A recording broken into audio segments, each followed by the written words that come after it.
কি এমন মাছের ভর্তা বানিয়ে ফেললাম যেটা খেয়ে মনে হয়েছিল যে গরুর মাংসকেও হার মানাবে। সুপ্রিয় দর্শক, আসসালামু আলাইকুম। আমি নিপা চট্টগ্রাম থেকে বলছি। হ্যাঁ ভিউয়ার্স, দুই ধরনের মাছ দিয়ে আজকে আপনাদেরকে ভর্তা তৈরি করে দেখাবো।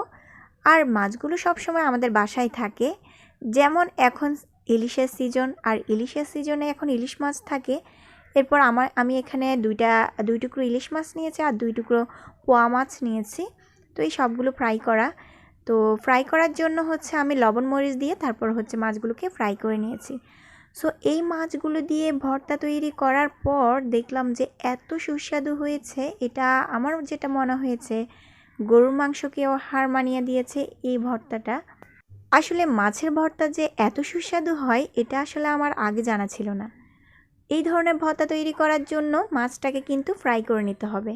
সো আমি এখানে ইলিশ মাছ এবং পোয়া মাছ ফ্রাই করে নিয়েছি। তো ফ্রাই করে নেওয়ার পর এবার আমি যেটা করব, মাছগুলোকে বেছে নিব। তবে তার আগে ভিউয়ার্স, প্রতিদিনের মতো একটা রিকোয়েস্ট করব, সেটা হচ্ছে আপনারা যদি আমার চ্যানেলে নতুন হয়ে থাকেন তাহলে প্লিজ চ্যানেলটিকে সাবস্ক্রাইব করে দিবেন এবং পাশে থাকা বেল বাটনটি ক্লিক করে দিবেন। তো এতে করে যেটা হবে, পরবর্তী ভিডিওগুলো ছাড়ার সাথে সাথে নোটিফিকেশান আপনাদের কাছে পৌঁছে যাবে। আর যারা পেজ থেকে দেখছেন তারা প্লিজ পেজটিকে ফলো করে রাখবেন। সো এখানে মাছগুলোকে একটা সাইডে রেখে দিচ্ছি এবং পেঁয়াজগুলোকে এখন থেতো করে নিব, অর্থাৎ পেঁয়াজ মরিচ লবণ এই সব কিছু আমি এখন মিক্স করে নিব। তো এখানে আমি মিডিয়াম সাইজের একটা পেঁয়াজ নিয়েছি এবং পেঁয়াজটাকে কুচি করে নিয়েছি। তো পেঁয়াজের সাথে এখানে আমি 3টা মরিচ অ্যাড করেছি, দেখতে পাচ্ছেন লাল মরিচ। এই মরিচগুলোকে আমি খুব ভালোভাবে টেলে নিয়েছি এবং মচমচ করে নিয়েছি। আর এদিকে হচ্ছে পরিমাণ মতো লবণ অ্যাড করব। মাছ ফ্রাই করার সময় যেহেতু আমি লবণ অ্যাড করেছি, তাই ভেবে চিন্তে বুঝে শুনেই লবণটা অ্যাড করতে হবে। এবার আমি সুন্দরভাবে হামানদিস্তার সাহায্যে ভালোভাবে থেতো করে নিব। সো থেতো করা হয়ে গেলে মিশ্রণটাকে একটা সাইডে রেখে দিব এবং মাছগুলোকে বেছে নিব। এখানে কিন্তু এই মিশ্রণটার মধ্যে আমি তেল অ্যাড করছি না, তেলটা একেবারে লাস্টে অ্যাড করব। তো এখন আমি মাছগুলো নিচ্ছি, মাছগুলোকে খুব সাবধানতার সাথে বেছে নিতে হবে। আমরা তো জানি ইলিশ মাছে প্রচুর পরিমাণে কাঁটা থাকে, আর এটা অনেক সাবধানতার সাথে বেছে নিতে হয়। সো এই প্রসেসে সবগুলো মাছ আমি এইভাবে বেছে নিয়েছি। তো পোয়া মাছের মধ্যে কিন্তু তেমন কাঁটা নেই, তার কারণে ওটা বাছতে কিছুটা সুবিধা হয়েছে। আর এই অবশিষ্ট অংশগুলো ফেলে দিব, জাস্ট মাছগুলোকে বেছে নিব। সো ভিউয়ার্স, মাছগুলো যদি বেছে নেওয়া হয়ে যায় তো সবগুলো মাছ আমি এই হামানদিস্তার মিশ্রণটার মধ্যে অ্যাড করে দিব।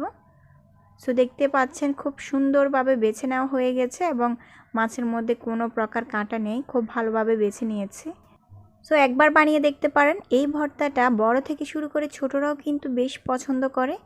তো আমার বাসায় তো সবাই খুব পছন্দ করেছে। তো দেখতে পাচ্ছেন এই পেঁয়াজের মিশ্রণটার মধ্যে এবার আমি সবগুলো মাছ এক এক করে দিয়ে দিচ্ছি। মাছগুলো দিয়ে দেওয়ার পর খুব ভালোভাবে এটাকে থেতো করে নিব। সো মাছগুলো দিয়ে দিলাম এবং মাছগুলো অ্যাড করার পর এর মধ্যে আমি সরিষার তেলটা অ্যাড করে দিব।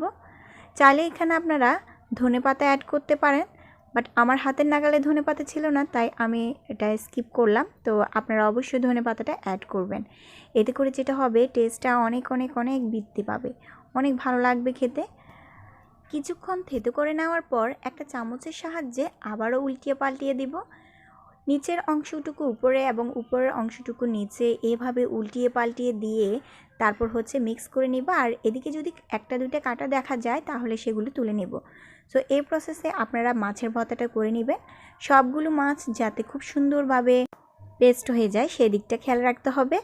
সো ভিউয়ার্স, ভর্তাটা কিন্তু পুরোপুরি রেডি। এবার আমি নামিয়ে নিচ্ছি পরিবেশন করার জন্য। ট্রাস্ট মি ভিউয়ার্স, এই ভর্তাটা এত সুস্বাদু ছিল যে 1 প্লেট ভাত কিভাবে শেষ হয়ে গেল টেরই পাইনি। সো ডাউলের সাথে এই ধরনের যদি একটা ভর্তা থাকে তাহলে মাছ মাংস কোনো কিছুই লাগবে না, সব কিছুকে হার মানিয়ে দিবে এই ভর্তাটা। তো এখানে তো আমি 2টা মাছের ভর্তা তৈরি করেছি, 2টা মাছ দিয়ে এই ভর্তাটা বানিয়ে নিলাম। আপনারা চাইলে শুধুমাত্র এক ধরনের মাছ দিয়ে ভর্তাটা তৈরি করে ফেলতে পারবেন। যে কোনো মাছ দিয়ে ভর্তা বানালে ভর্তাটা এত সুস্বাদু হয়, এটা আসলে বলে বোঝানো যাবে না। যারা এইভাবে ভর্তা বানিয়ে খেয়েছেন তারা নিশ্চয়ই জানবেন যে ভর্তাটা কতটুকু টেস্টি। সো আজকের ভর্তাটা অসাধারণ ছিল আর এটা আমার অনেক পছন্দ হয়েছে। ভিউয়ার্স, এখন যেহেতু ইলিশের সিজন, আপনারা চেষ্টা করবেন ইলিশ মাছ দিয়ে ভর্তাটা বানিয়ে খেতে। দেখবেন আমার এই ভর্তাটার কথা সবসময় স্মরণ রাখবেন, এত সুস্বাদু হয়। সো ভিউয়ার্স, আজ আর নয়, সবাই ভালো থাকবেন, সুস্থ থাকবেন। আজকের মতো বিদায় নিচ্ছি। আল্লাহ হাফেজ।